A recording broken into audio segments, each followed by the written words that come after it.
반갑습니다. 오늘은 지난번에 있었던 국가공무원 국업, 국가직 국업 시험 문제를 한번 보시겠습니다. 여러분들, 이번에 추론 문제가 나온다, 안 나온다, 그런 말이 많았지 않습니까? 그런데 막상 보시니까 솔직히 말씀해 보세요. 엄청난 변화가 있던가요? 큰 변화가 없던가요? 큰 변화 없지. 그냥 나오던, 그냥 나오던 문법이나 문학이 약간 좀 숫자가 줄고 독해가 조금 더 많이 나왔다. 그것밖에 없죠. 예. 그래서 여러분, 크게 걱정하실 필요 없습니다. 지금 하시는 그대로 하시면 됩니다. 예. 너무 큰 충격 받으실 필요가 전혀 없습니다. 그 다음에 한자도 나왔지만 우리가 평소에 제가 매주 내드리는 거 있지 않습니까? 시사어렵긴 한자. 그것만 그냥 보시면 됩니다. 근데 거기서 다 나와요. 그 다음에 여러분, 나중에 또 하겠습니다만은 9번의 문제. 제가 평소에 얼마나 자주 했노? 내가 사실 처음에 이거 보는 순간 너무 기쁜 거예요. 와, 우리 학생들 어떻게 생각했노? 와, 예? 더 긴 이야기는 안 하겠습니다. 됐다. 그다지 사실 난도도 그다지 높진 않았습니다. 그 다 이해할 수 있는 거예요. 갑시다.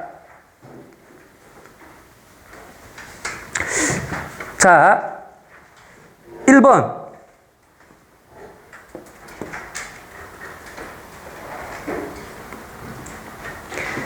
해양 오염을 주제로 한 연설을 한다고 할 때 다음에 제시된 조건을 모두 충족한 것은. 지금 조건이 몇 개 있어요? 2개 있지.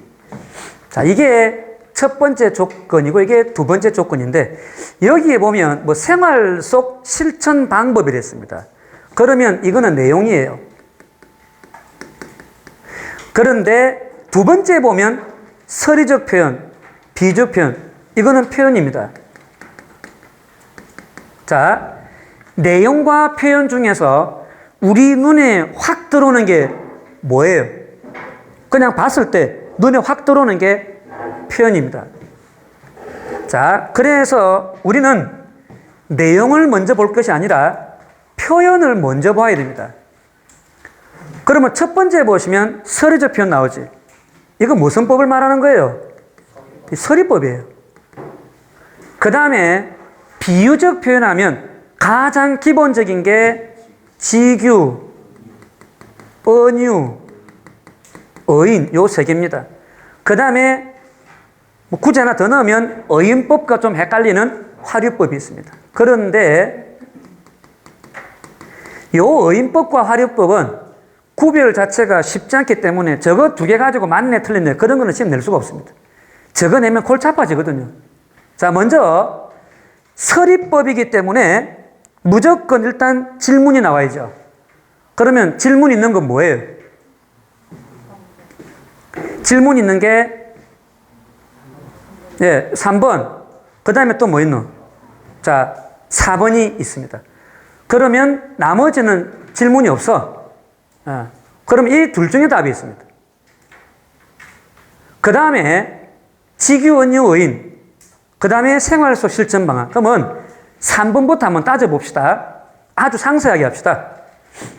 여름만 되면 피서객들이 마구 버린 쓰레기로 바다가 몸살을 앓는다고 합니다.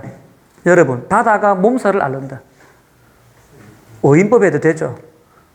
쌤, 걔도, 그럼 알았다. 하룻밤 하자, 그럼 또. 그럼 비유가 되죠. 바다가 몸살을 앓는다고 합니다. 자기 집이면 이렇게 함부로 쓰레기를 버렸을까요? 아니다니까 무슨 법이고? 서리법. 피서객들의 양심이 모래밭 위를 뒹굴고 있습니다. 양심이 사람처럼 뒹군데 라고 하면 어인법. 개도 뒹굴잖아요. 하면 또 뭐 될 수 있노? 화류법. 그러면 서리법 나왔고 그 다음에 비유 나왔죠? 그 다음 자기 쓰레기는 자기가 집으로 되가져가도록 합시다 라고 되어 있다. 그럼 이것이 생활 속 실천 방법입니다. 답이 3번이죠. 그럼 4번은 왜 안 되느냐? 산업 폐기물이 바다로 흘러가 고래가 죽어가는 장면을 다큐멘터리에서 본 적이 있습니다. 이대로 가다간 인간도 고통받게 되지 않을까요? 그랬죠. 이 무슨 법이고? 소리법입니다. 정부에서 산업 폐기물 관리 지침은 만들고 감독을 강화하지 않는다면 여러분, 이거는 정부 이야기잖아요. 요까지가. 이거는 우리 개인들이 할 수 있는 게 아니지. 그 다음에 만약에 그렇게 하지 않는다면 바다는 쓰레기 무덤이 되고 말 것이다. 여러분, 바다는 쓰레기 무덤이다. 더 간단하게 하면 바다는 무덤이다. A는 B다. 그 다음 또 하나, 진짜 무덤이가 그 자체가 아니라면 무슨 법이라 했습니까, 제가? 은유법이야. 이거는 은유법입니다. 실제 무덤이 아니에요. 바닷속에 들어갔는데 사람 뼈가 있다. 그건 아니잖아요. 거기 무슨, 바다 가운데다 무슨, 묘비를 세웠나? 그것도 아니거든. 자, 그래서 4번 선택지는 왜 안 되냐면 생활 속 실천 방법이 없네.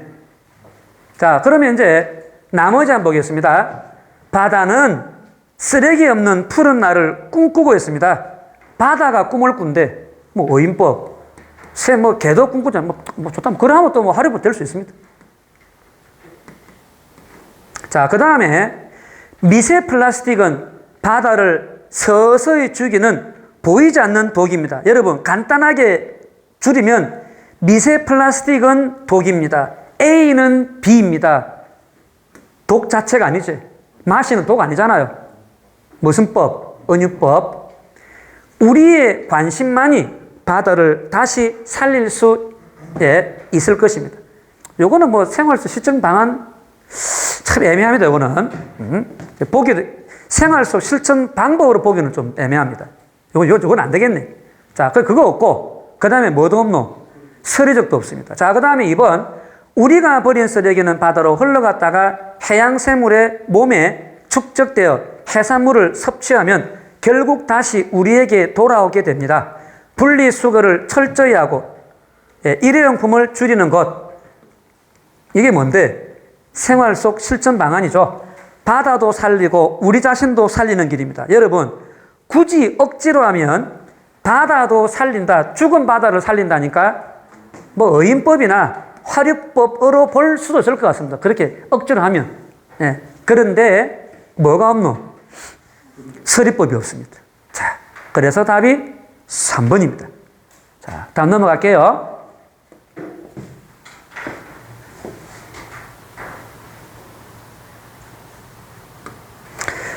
자, 두 번째 문제. 다음 대화에 나타난 말하기 방식을 설명한 것으로 적절하지 않은 것은?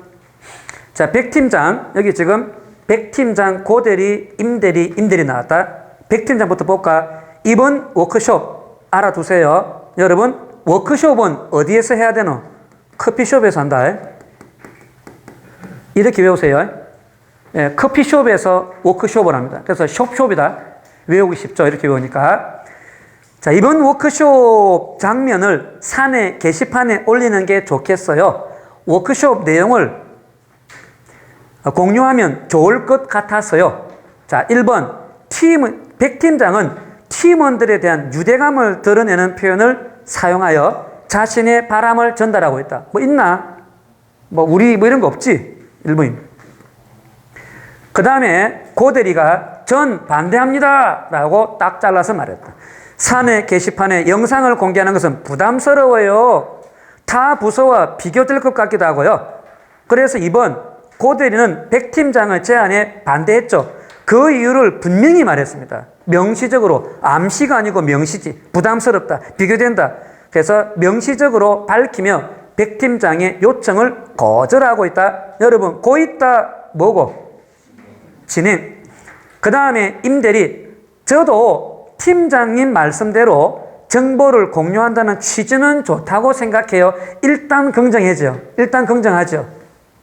여러분, 우리 회사 생활할 때 고대리, 임대리 누가 사랑받겠노? 임대리 사랑받겠죠. 부장님 그거 안 됩니다. 이거보다는 근데 이런 점은 괜찮은데 근데 이건 조금 이렇게 사랑받죠. 빼놓고 이래 보면 싫어합니다.